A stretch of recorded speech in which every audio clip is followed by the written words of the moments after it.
sur le Daily Buffer Podcast, your daily source of madness, craziness, happiness, your daily source of inspiration and creativity.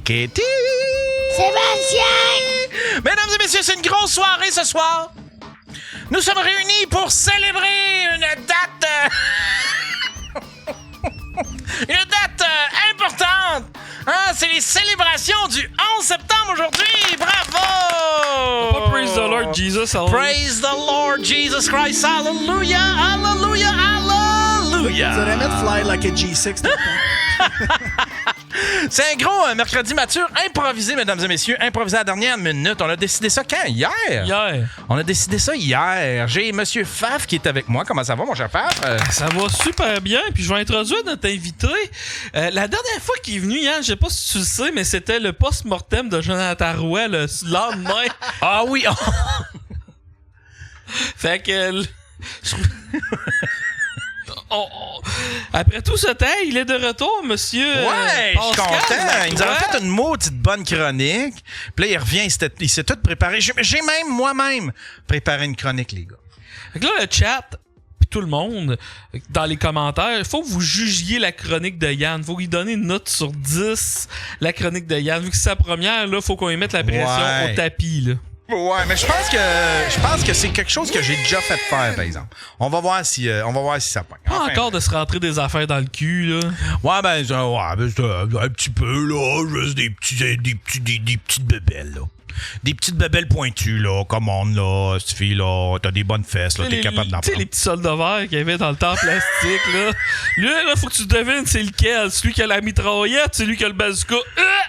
Celui-là avec un espèce de petit... Tu sais, il y avait comme un espèce de petit coulis aux pattes, là, pour qu'ils tiennent debout. Ouais. Les Toy Soldiers de Toy Story. Ah, ouais, les Toy Soldiers. Ah, ouais. Ça coupait, ça, tu sais, c'était moulé. Puis là, ben, tu sais, là où est-ce que le moule, il était réuni, ça faisait comme une espèce de petite ligne de plastique. Puis ça, des fois, ça coupait, là. Ça devenait... ouais. T'as-tu joué avec ça, toi, Faf? Un peu. Moi, j'étais plus figurine Tortue Ninja. Moi, c'était les Tortues Ninja que je voulais avoir quand j'étais jeune. Ça, les Transformers. Mon frère avait les Transformers. Puis, ouais, c'est pas mal ça. Puis mon cousin avait ses Tortues Ninja. Puis je pense que j'ai pété une coupe de pattes après les figurines de mon cousin. Toi, Pascal, t'as joué avec quoi? Quand t'étais jeune, son c'était quoi ton jouet préféré, mettons? Les Barbies de sa sœur. Vite de même, pour de vrai, j'ai pas tant eu de jouets de mon côté. Moi, rapidement, ça a viré jeux vidéo assez vite, là. Ah ouais? Mon père était bien bon pour... il aimait ça nous faire des cadeaux, tout ça. Fait qu'il rachetait tout le temps les vieilles consoles à mes cousins, tout ça, qui ont comme 10 ans de plus vieux. Fait que rapidement, moi, j'aimais quasiment mieux avoir une nouvelle cassette que d'avoir un jouet. Ah ouais, fait que t'es un gros gamer. Ouais, vraiment. Mais tu sais, j'ai des souvenirs comme justement Toy Story sorti en 93-94. Je suis né dans ces années-là. Fait que tu sais, les petits Toy Soldiers, je m'en souviens d'avoir joué avec ça. J'avais il y avait 2 jeunes dans ma rue de mon âge puis l'âge de mon frère aussi qui avaient bien gros des jouets. Fait que tu sais, Tonka et compagnie, tout ça. Les Tonka en métal, là. Mais sinon, ouais, j'ai eu des Pokémon en masse. Hardcore fan de Pokémon. Ah ouais? Encore à ce jour. Pour de vrai, les jeux ont continué. C'est quoi le plot principal de Pokémon? C'est quoi le... Ah, tu sais, les combats de chiens qu'il y avait au Mexique, là. Ouais. C'est pas mal ça. C'est Mike Tyson. Comment il s'appelait, le petit joueur de football? Oui, c'est ça. Michael Vick. Michael Vick. Qui faisait faire des combats de chiens. By the way, une des meilleures jokes de Family Guy, c'est une joke, un cutaway gag de 8 secondes, mais c'est ça, c'est à moins que tu peux le mettre sur YouTube, là, à moins que je le dise à l'oral ou que je te scrape la joke. Ouais, vas-y. Mais c'est juste genre, tu sais, il écoute la TV, puis c'est et de retour au film de la journée, Lady and the Tramp and Michael Vick. C'est Lady and the Tramp, là, les deux chiens s'embrassent en mangeant du spaghetti, puis pendant qu'ils s'embrassent en mangeant du spaghetti, t'as Michael Vick qui est punk par la nuque puis qui est collé dans l'eau.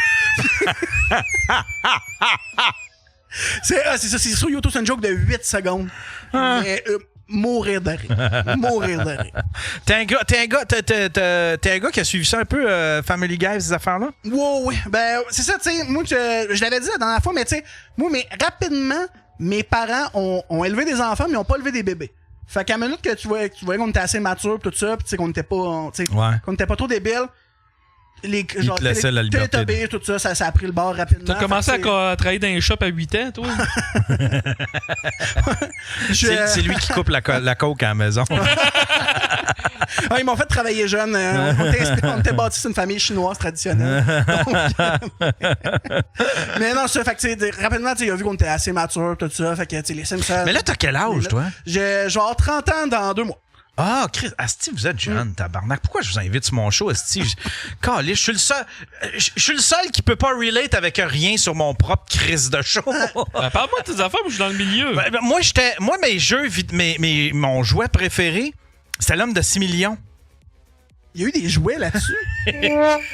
Wow, OK. Il y a eu des jouets. OK, je vois que c'est pas la chose la plus populaire. C'est là-dedans que quand ça courait, ça faisait genre... Oui.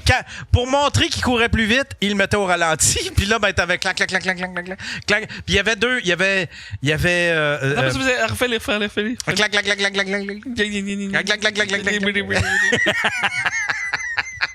Puis c'était avec Lee Major, puis il y avait aussi la femme bionique. Puis moi j'écoutais ça, puis ma mère m'avait acheté. Elle était fourrable, la femme bionique. Ah, elle était très belle. C'était Linda Hamilton, je pense. Non, Linda Hamilton, c'est la fille de Tom. Ouais. Attends un peu, c'est Linda Wagner. Linda Wagner. Ou Linda Wagner, c'est peut-être ça, c'était pas Wonder la sœur de Woman. Richard Wagner. Non, Wonder Woman, c'était pas Linda Carter? Linda Wagner. OK, Lindsay Wagner. Asti Capitaine Spacebar, il est là. Une chance qu'il est là, le Capitaine Spacebar! Boulevard Sida qui est avec nous autres, une chance qu'il est là. Ouais.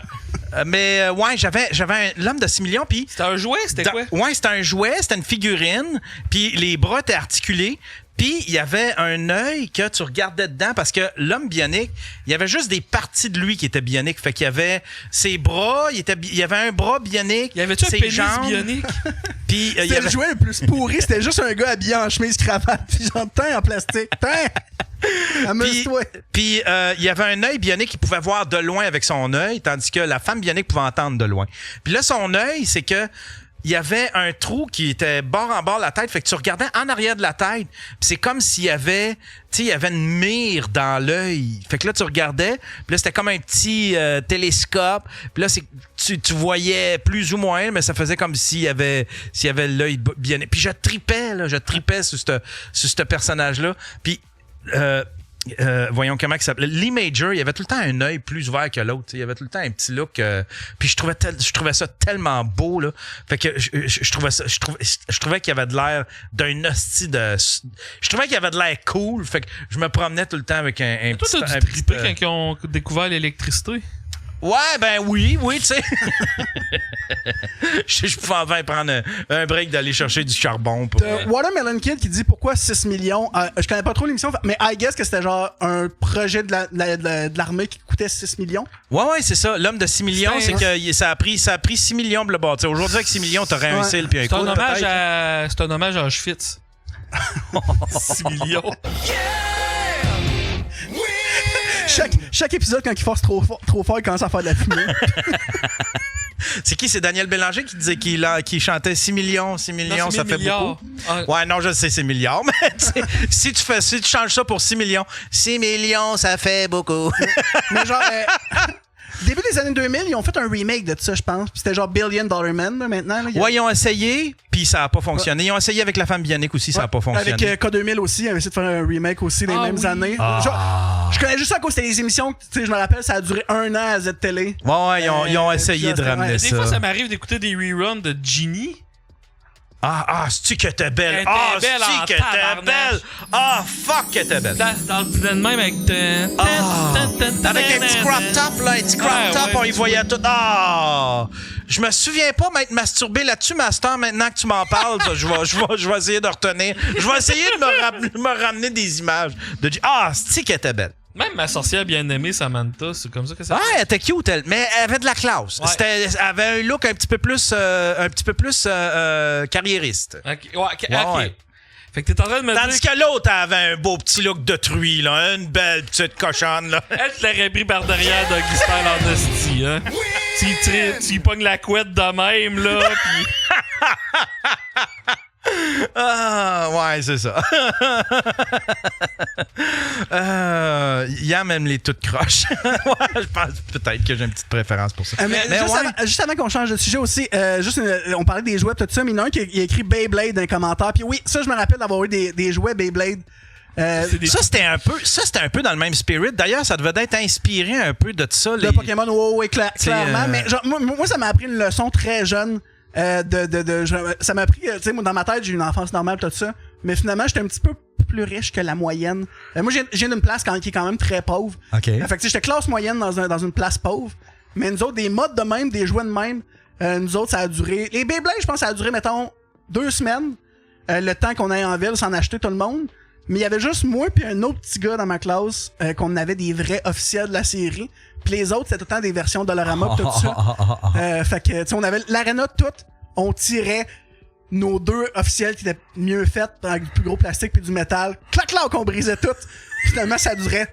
Chaque combat durait 8 secondes. Puis ça finissait que c'était moi puis l'autre gars qui n'avait de normal. Là. Tic, tic, tic, moi, je trouvais, quand j'étais jeune, les jeunes avaient tous des Tamagotchi, là, tu sais, l'espèce de bébite qu'il fallait que tu tiennes en vie pis tout. Ouais. Ils l'ont ramené, là. Il paraît qu'il est amélioré pis tout, mais ils l'ont ramené, le Tamagotchi. Ouais. Pis ça apprenait aux adolescentes à être 16 and pregnant. Ouais.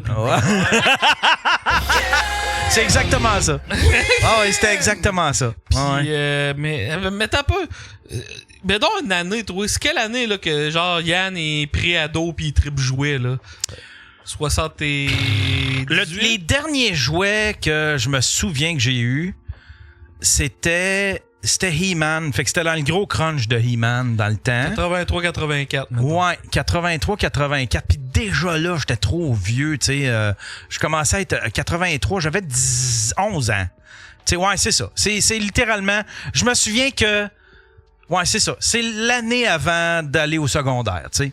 Quand t'allais au secondaire, les filles avaient du Spirinette dans les cheveux, là. Eh Chris, mon gars, c'était Chris, la couche d'ozone, la couche d'ozone. Je voyais la couche d'ozone mourir à leur simple arrivée dans le corridor, mon gars. C'était les crêpés puis tout ça. Oh, toi, t'avais-tu les cheveux longs? Non, j'ai tout le temps eu les cheveux courts.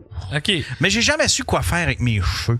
J'aurais aimé ça être frisé, alors que j'étais pas beau frisé. Fait que t'étais le loser de l'école. Ouais, je me donnais des wet looks, par exemple. J'avais du gel qui donnait un wet look. Puis je me trouvais beau, mais ça a jamais pas. J'ai jamais eu de succès avec. Puis le jour où est-ce que j'aurais su quoi faire avec mes cheveux, j'en avais plus. Fait que c'est ma tristesse. Mes cheveux, c'est ma tristesse. On partage le même deuil, Yann. Ah ouais? Ah, t'es perdu toi aussi? Ah oui, mais moi, rapidement, j'avais un gros front. J'étais arrivé en secondaire 1 avec ce shape-là à peu près. Okay. Fait que comme ça, je m'en rappelle, secondaire 1, quand j'ai su que j'allais l'avoir quand même facile au secondaire, il y a un fuck dans l'horaire qui faisait que les jeunes de secondaire 1 faisaient du sport le midi. Puis quand on changeait pour aller à nos cours, c'était les secondaires 5 qui rentraient. Fait que t'avais des secondaires 5, des secondaires 1 qui changeaient dans le même gymnase, qui est genre quand même traumatisant quand t'as un an, genre, t'as des adultes qui changent. Des petits battes pis des gros battes qui changent en même place. Pis là, justement, moi je me changeais tout, pis il y a un secondaire 5 qui me fixe. Pis genre, je suis comme... C'est wack, là. c'est bizarre. Pis il dit juste... Qu'est-ce que c'était-tu du poil de chest? Moi, j'arrivais avec mon secondaire 1, j'avais mon shaggy tout. Comme, ouais. Puis j'étais sur le bord de paniquer, puis genre Et t'as-tu félicité? Genre, ouais. Hey, wow! Wow! Puis tous les gars de secondaire 5 m'ont fait des high fives. Wow! Oh, qu'est-ce que c'est drôle, ça?